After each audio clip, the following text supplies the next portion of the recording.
Week 8. The road away. The sentence. Cork jail had its own kind of silence, not the peaceful silence of fields before dawn, not the silence of snow. This was the silence of people who had nothing left to say. The men inside had learned that words did not change their circumstances. Prayers did not open locked doors, promises did not shorten sentences. So they waited. They waited for food, they waited for visits, they waited for names to be called, and they waited for the ships. Sean Maher sat on the floor of his cell with his back against the cold stone wall. He'd been there 4 days. Already he had stopped measuring time by the sun. The small window high above him gave only a narrow strip of light each morning. A guard pushed a bowl through the opening in the door twice each day, something resembling porridge, sometimes. Sean ate it slowly, not because he enjoyed it, because he had learned long ago that wasting food was a sin, even prison food, even bad food. His first thought every morning was Liam, his second was Mary, his third was Breed, and every morning the order remained the same, not because he loved one more than another, because Liam was the one he feared he had lost already. The memory of his son's voice haunted him. Are we going home? Sean closed his eyes. I promised him. The words disappeared into the empty cell. No one answered. The prisoners around him came from every corner of Ireland. Some had stolen food, some had stolen clothing. One man had taken a loaf of bread from a shop window after his children had gone 3 days without eating. Another had broken into a farmer's shed and taken potatoes. A third had been convicted of riotous assembly after joining a crowd demanding fair payment for relief work. Sean listened to their stories. There were different men, different places, different circumstances. Yet every story had the same beginning: hunger. On the 5th day, a guard opened Sean's cell. Visitor. Sean stood immediately. For one terrible moment he thought it might be Breed. Then he saw Tomas. He stopped. Neither man spoke. The guard stepped away, leaving them alone. Tomas looked older. Only a week had passed, but his face had changed. You came. Tomas swallowed. I had to. Sean remained standing. Why? Tomas looked down. I wanted to explain. Explain what? The anger came suddenly, not loud, not violent, just pain. Explain why you sold me? Tomas flinched. I didn't. Sean laughed once, a bitter sound. You told them. I told them because... Because what? Tomas's eyes filled. Because they promised food.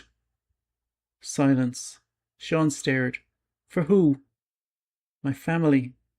Sean looked away, of course. Sean, my children were starving too. I know. You knew? Tomas covered his face. I know.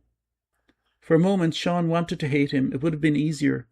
But he remembered the rabbit, the turnips, the nights beside the fire. He remembered Tomas as he had been before desperation reached him. What happened? Tomas lowered his hands. They came to the village. Who? Men looking for information. About thieves? Tomas nodded. They offered money. Sean looked at him. You took it? No. Tomas shook his head desperately. I didn't take anything. Then why? Because Nora was sick. Sean said nothing. My youngest hadn't eaten in 2 days. Still nothing. I thought...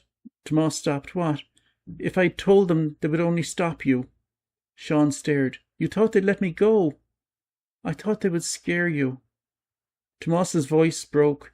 I thought you'd be caught before you entered. Sean looked at him. And if you were wrong? Tomas had no answer, because he had been.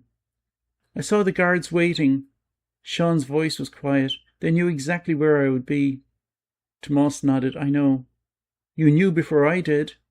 I know. Did you know about transportation? Tomas closed his eyes. No. Sean turned away. For several moments there was only silence. Finally Tomas whispered, I'm sorry. Sean looked back. I believe you. Tomas seemed almost surprised, but that doesn't change what happened. I know. When Tomas left, Sean sat alone for a long time. He expected anger. Instead, there was only exhaustion. The famine had taken his home, his work, his children's health. Now it had taken his friendship, and somehow he could not hate the man who had done it. That was the worst part. Outside the prison, Breed was fighting her own battle. Liam had stopped speaking. Not completely, only almost. He opened his eyes sometimes. He looked at her, but words required energy he no longer possessed. Mary had become his guardian. She sat beside him constantly. "Tell him stories," Breed whispered one evening. Mary looked up. "What stories? The ones he likes." Mary thought carefully. "The chicken? Aye." So Mary told Liam about the white hen, how she had escaped the yard, how she had hidden beneath the cart, how Liam had searched for her for an entire afternoon. The story lasted nearly 20 minutes, and when she finished, Liam smiled faintly. She was silly. Mary gasped. "You said she was clever." "I changed my mind." It was barely a whisper. It was the most he had said in days. Mary grabbed Breed's hand. "He's better." Breed smiled because she needed to, but deep inside she knew. 2 days later, a letter arrived from Cork jail. Breed could not read. Few rural families could, so she carried it to the village where an elderly schoolmaster read letters for a penny. The man's face changed as he read. Breed noticed. "What is it?" He hesitated, then folded the paper. "He's been sentenced." "I know." The old man looked at her sadly. "Transportation." That word meant little to Breed. "How long?" 10 years. She stared. "Where?" "Van Diemen's Land. Where is that?" The schoolmaster looked toward the sea, far away. He had no answer that would help, very far. That night, Breed sat beside the children. Mary slept. Liam did not. He stared into the darkness. "Ma'am?" "I'm here." "Will Da come home?" She closed her eyes. "He wants to." "That means yes?"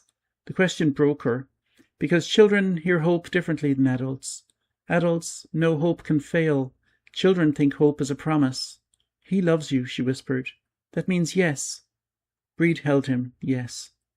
She hated herself for saying it, but she could not take away the only comfort he had left. Weeks passed. The ship date approached. Sean was moved from the jail to a transport holding area near the harbour.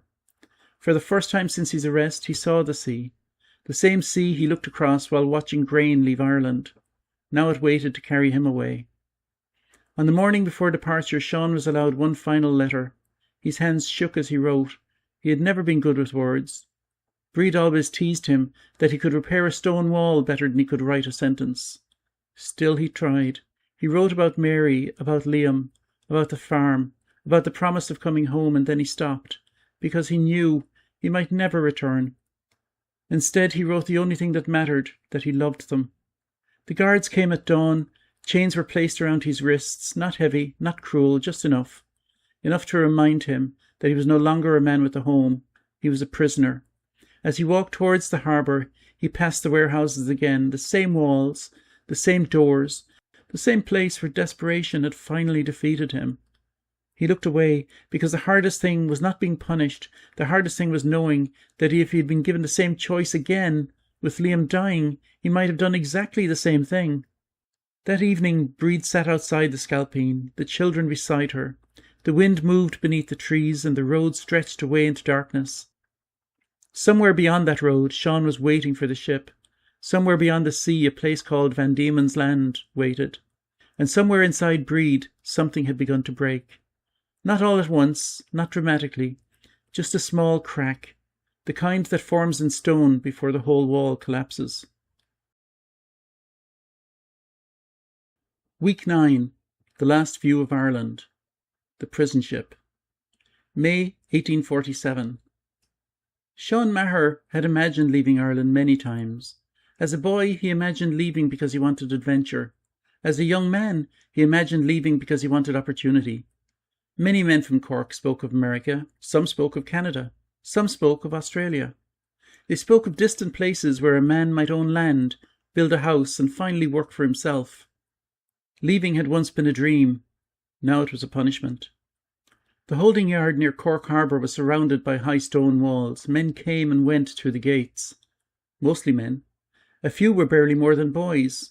Sean noticed that immediately. One young prisoner could not have been older than 16. He sat alone against the wall, staring at his hands. Sean approached him. "You all right?" The boy looked up. "I don't know." Sean sat beside him. "What's your name?" "Patrick Doyle." "What did you do, Patrick?" The boy looked embarrassed. "I took a coat." "Why?" "It was cold." Sean looked at him. "Whose coat?" The boy swallowed. "A dead man's." Neither spoke. Finally Sean nodded. I understand. Patrick looked surprised. You do? Sean looked towards the harbour. Aye. The men waiting for transportation were a strange collection.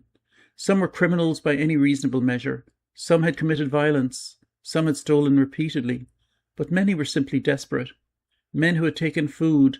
Men who had broken into barns. Men who had fought with landlords' agents. Men whose greatest crime was that they had reached the point where hunger defeated fear. Sean listened to their stories. The pattern never changed. A man reached the edge. A man made one decision. Then the law decided the rest of his life. A guard entered the yard carrying a list. Names were called. Each man stepped forward. Each man became quieter, because everyone understood what the list meant. The ship. The end of Ireland.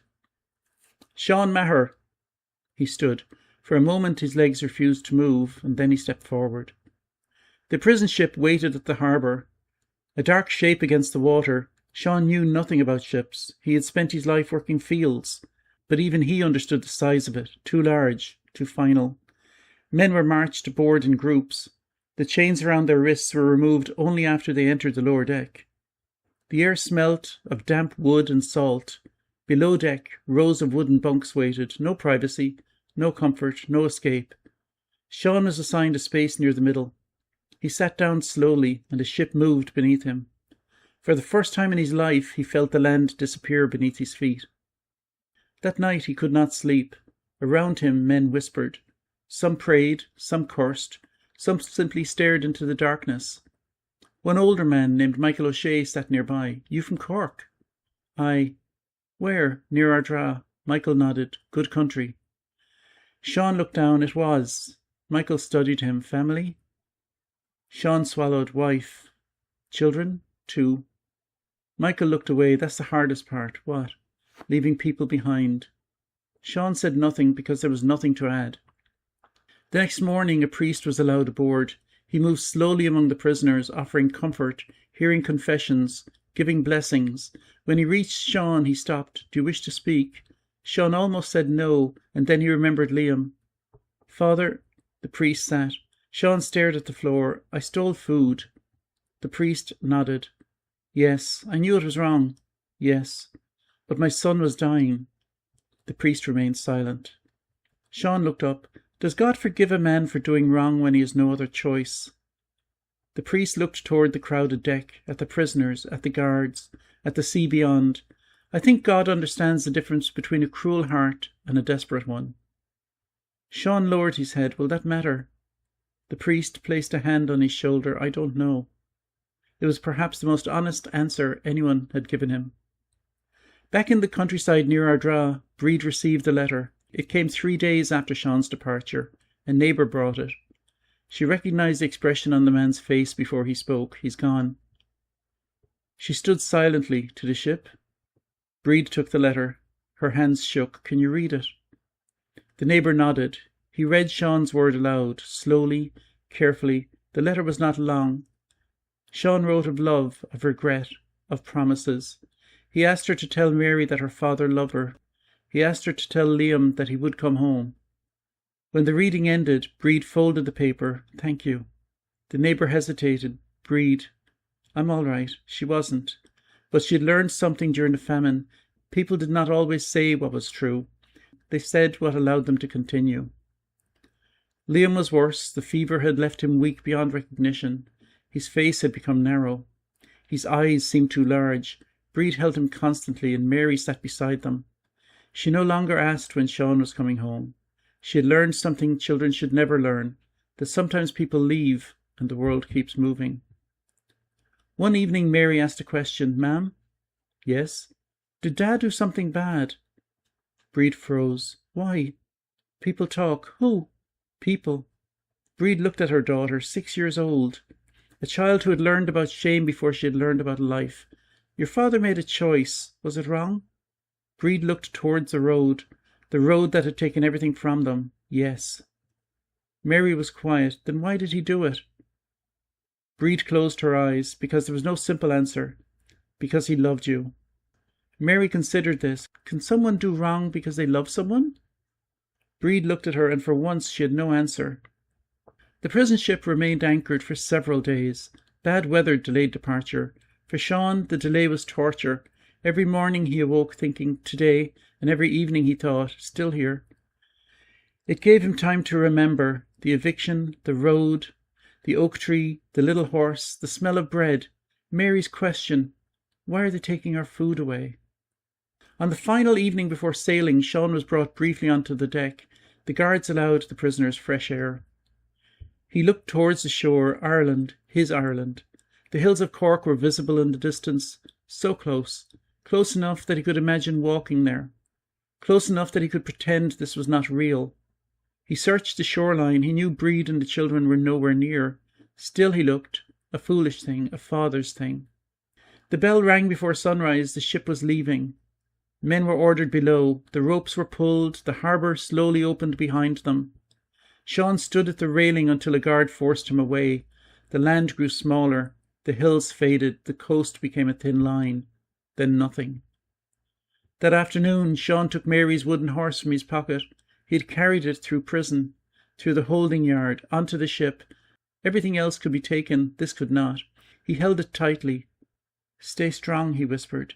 He wasn't sure whether he meant Mary, Liam, Breed, or himself.